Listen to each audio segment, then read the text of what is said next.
This is Dale Williams. In a riveting courtroom spectacle, Dale Williams, age 62, who was convicted of the murder of 46-year-old Elizabeth Pledger Stewart, faced a dramatic confrontation during his sentencing. Williams crashed his van into the back of Pledger Stewart, lured her out of her vehicle, and then reportedly emptied his clip by repeatedly shooting at her in broad daylight. He went in detail about how he lied in wait and he, did this. Youngstown police pulled up as the heinous crime was taking place. Wilson immediately surrendered to police. As the deceased woman's daughter prepared to deliver a victim impact statement, emotions boiled over and her brother sprang into action, swiftly followed by another sibling. The intense melee saw both brothers launching at the convicted killer. In a daring move, one of them dragged Williams by the feet, while the other attempted to deliver a forceful blow to his head. The courtroom was left in shock as the raw emotions spilled over into this unprecedented attack. Killed my mother, man. That was my mama. She took care of me, bro. The judge swiftly responded to the melee, holding the siblings in contempt of court. Consequently, both brothers were sentenced to serve 30 days in prison for their actions, adding yet another twist to this gripping case. Williams was found guilty and sentenced to 23 years behind bars for the murder. He refused to make a statement when asked by the judge and showed no emotion to the sentencing.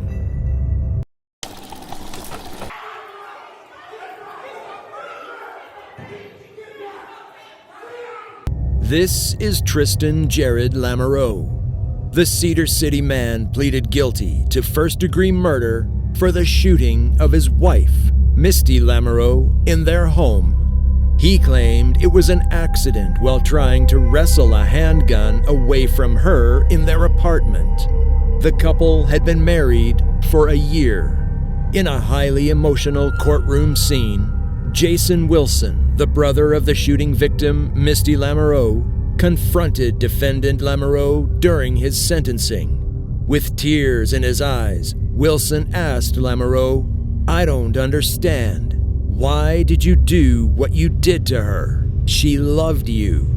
Overwhelmed by grief, Wilson lunged at Lamoreaux, prompting deputies to intervene and remove him from the hearing. Amidst the emotional turmoil, other family members sobbed and one was asked to leave after making loud comments. Wilson was later charged with disorderly conduct. Misty Lamoreaux's aunt shared that she had opposed the marriage and tried to discourage her niece, believing she deserved better. Lamoreaux's attorney mentioned his client's difficulty in fully accepting responsibility for the crime. During the sentencing, Lamoreaux remained silent when he was given the chance to speak. He was sentenced to 15 years to life in prison. After the hearing, Misty Lamoreaux's family expressed their devastation, and her aunt hoped her death would raise awareness about abusive relationships. Misty's dreams of becoming a veterinarian and her love for animals were remembered, as she was the only girl in a family of 4 brothers. The courtroom scene served as a poignant reminder of the pain caused by senseless acts of violence and the importance of supporting victims of abuse.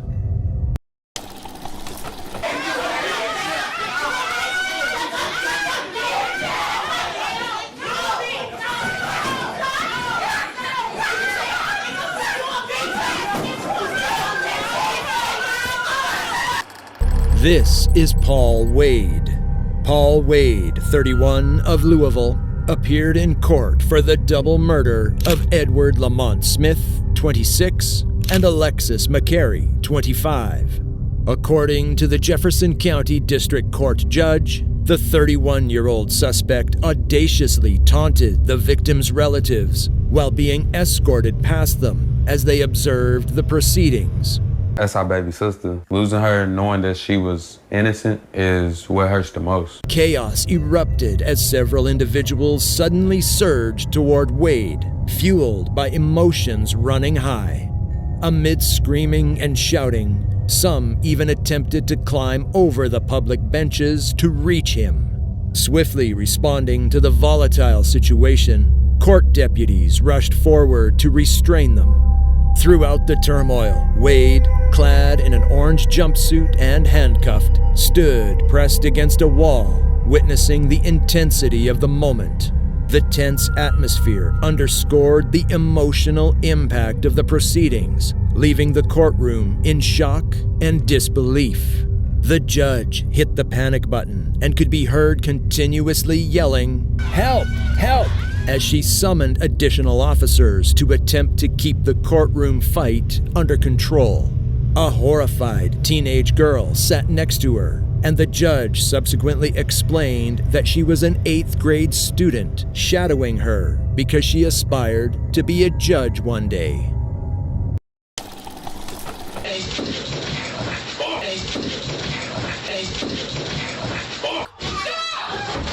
This is Daniel James Nicholson. The father of 4 from O'Sullivan Beach appeared in court on allegations of carrying an offensive weapon and having a forbidden weapon. Daniel James Nicholson attempted to escape custody by leaping over the court dock in the Adelaide District Court after his bail was revoked by Judge Sue O'Connor. I revoke bail. I revoke bail. No, you can stop. 2 sheriff's officers intercepted Nicholson's frantic escape attempt at the Christie's Beach Magistrates Court. A tussle ensued, with Nicholson finally managing to leap over the pier and land on a bar table. Police prosecutor Brendan Gottschutski swiftly intervened, attempting to restrain the defendant, but Nicholson broke free. In the midst of the chaos, Nicholson stumbled backward and was captured once again with the assistance of the sheriff's deputies. The intense struggle resulted in one sheriff's deputy suffering a fractured right foot. Following his failed escape, Nicholson faced charges and ultimately pleaded guilty to attempting to break free from custody and inflicting harm on 2 prescribed emergency workers in a reckless manner, and has been sentenced to a minimum of 1 year in jail. During the court proceedings, it was revealed that Daniel James Nicholson was under the influence of methamphetamine during his daring escape attempt.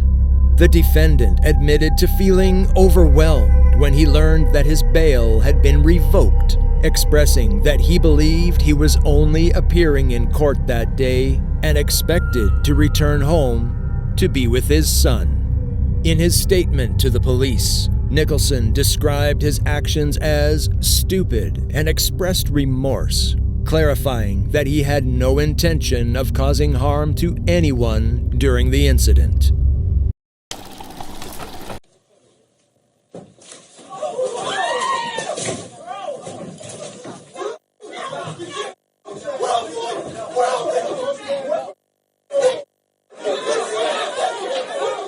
This is Jasmine Gordon. The Detroit woman and her boyfriend, Clifford Daniel Thomas, are accused of felony murder, second-degree murder, involuntary manslaughter, and second-degree child abuse, alongside additional charges of obstructing and resisting a police officer. The heart-wrenching case revolves around the death of Jamila Smith, who was brought to Henry Ford Hospital by Gordon on September 18, 2014. This child had over 50 injuries, and they were at various stages of healing. He indicated that this child had several impacts all over her head. In fact, there was hemorrhaging between the scalp and the bones of this child. Emotions ran high during the court proceedings, with Jamila's father, Dwayne Smith, colliding with Thomas and delivering a blow to his head while preparing to give his victim impact statement. Chaos ensued, and Wayne County Sheriff's Office officers swiftly intervened, separating the individuals involved. Amidst the commotion, video footage captured Gordon's distressed outbursts as her lawyer, John McWilliams, attempted to console her.